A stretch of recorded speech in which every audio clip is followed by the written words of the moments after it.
What's up, guys? Welcome to our second installment of the rookie miniseries. Today we are focusing on Jonathan Taylor, picked in the second round, pick number 41 by the Indianapolis Colts. His 40 time 4.39. You can see all the rest of the combine stats over here on the side of the screen.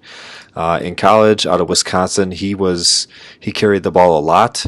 Averaged over 300 attempts a season over his 3 seasons, but he was very effective, putting up a total of 50 touchdowns in those 3 seasons, rushing, and then 55 or 5 receiving touchdowns. That all came in his senior year, so 55 total touchdowns.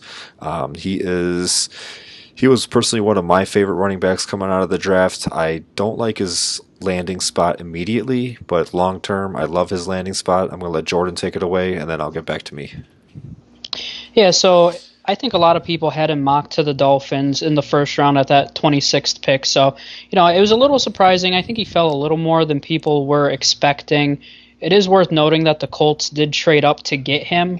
Obviously, immediately, he's got Marlon Mack there.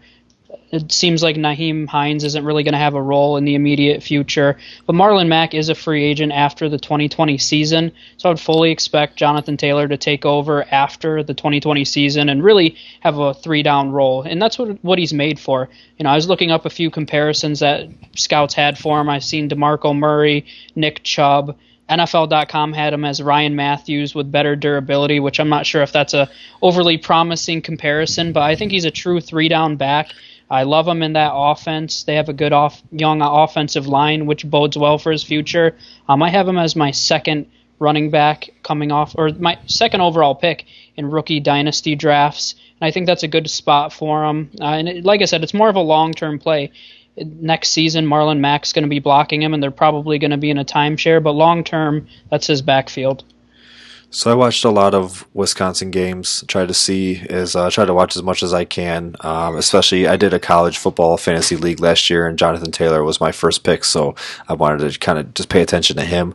It seemed like he was catching the ball a lot more than what he actually was. In his first 2 seasons, he combined for 16 catches total, and then he did jump up in his third season, the season before he got drafted. Just last season, he went up to 26. But I swear, it seemed like he was catching the ball even more than that. But he was effective out of the passing game, so it kind of does eliminate Hines a little bit. And we also know that Marlon Mack is not really the greatest catcher out of the backfield. So I think Jonathan Taylor, he is eventually going to take over this backfield as the clear-cut all three down back. I would take him in redraft leagues. I have him. I don't have my rankings in front of me, but he's at least in my top 5 for dynasty rankings.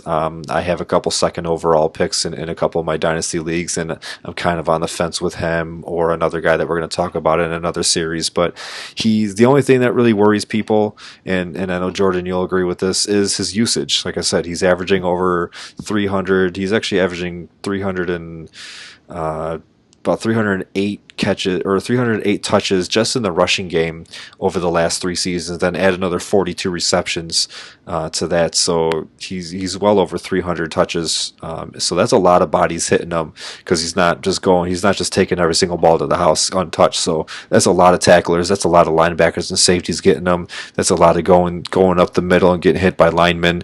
So he's got a lot of wear on his tires, but he's definitely going to be an effective back in this league. And I think that the Colts, they have one of the best offensive lines for rushing, so he couldn't have landed in a better spot. It's just not the greatest immediate spot. Yeah, no, and I would agree too. I just want to mention with his durability, he was in the top 10 all-time in college football history for carries for a running back. So it's not just that he was, he had a lot of carries. I mean, this is all-time historic. So he had a ton of touches, and I think that's the number one concern. But I think sometimes people look too far ahead in dynasty leagues. So if you get 3 or 4 RB1 seasons from Jonathan Taylor, I still think he's worth that draft position.